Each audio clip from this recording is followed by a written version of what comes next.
Salut tout le monde, je vous fais une petite vidéo en direct de l'Australie pour vous raconter un peu comment ça se passe ici et ce qui va se passer. Je sais même pas par où commencer. Enfin, si, je sais, ça fait 2 semaines que j'essaie d'écrire ce que je veux raconter et il y a toujours de plus en plus de choses. Euh, L'orateur de cette semaine, Mark Parker, était juste fantastique. Le genre de type qui vient de parler juste en plein visage, te crier dessus, un type tellement passionné sur le thème de reconnaître Christ comme Seigneur et pas seulement Sauveur.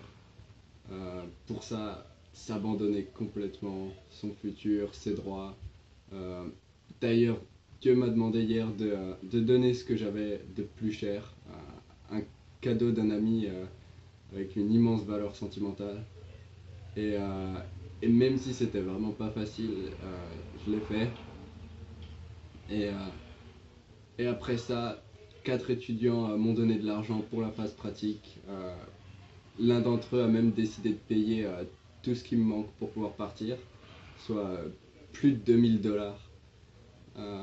J'ai juste reçu bénédiction après bénédiction. Un de mes staffs m'a même donné sa propre chemise qu'il portait. Bref, c'était un moment juste génial.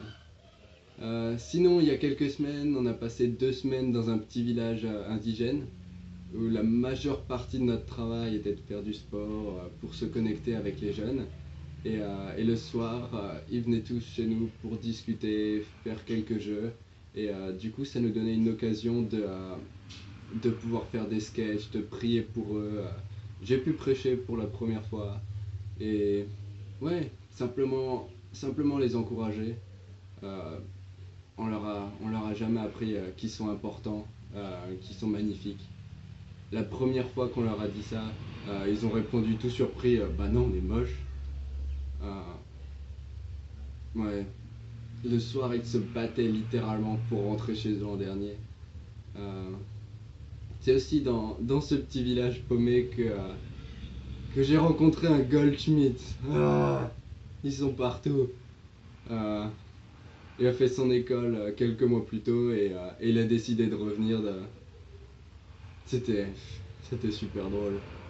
Euh, Sinon, ici à Byron, on a épuisé toutes nos sorties aventures, même si on va toujours encore faire du surf tous les matins.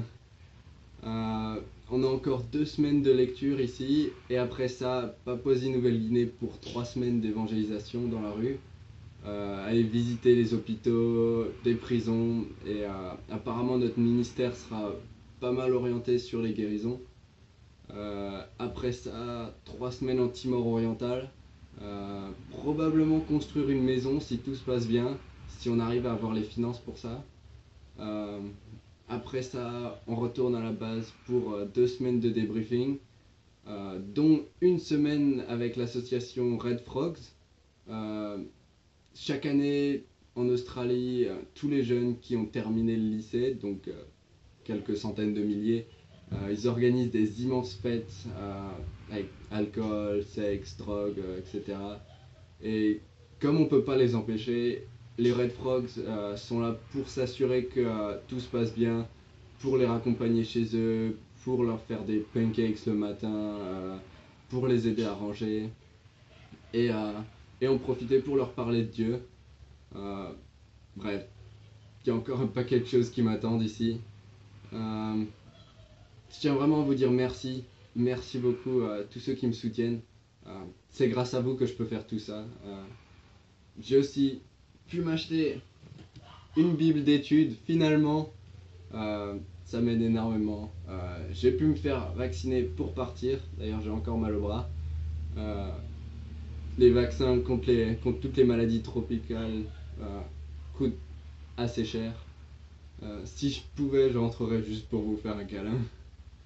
Euh, mais j'ai décidé de rester en tant que staff pour la prochaine école en février. Ce sera une école sans aventure. Euh, c'est vraiment pas facile de compter sur Dieu pour les finances, mais ça vaut le coup. Euh, je pense que c'est à peu près tout. Ah, euh, j'ai un autre cadeau aussi. J'ai reçu un autre cadeau cette semaine. Je vous, je vous montrerai ça dans la prochaine vidéo. Allez, ciao!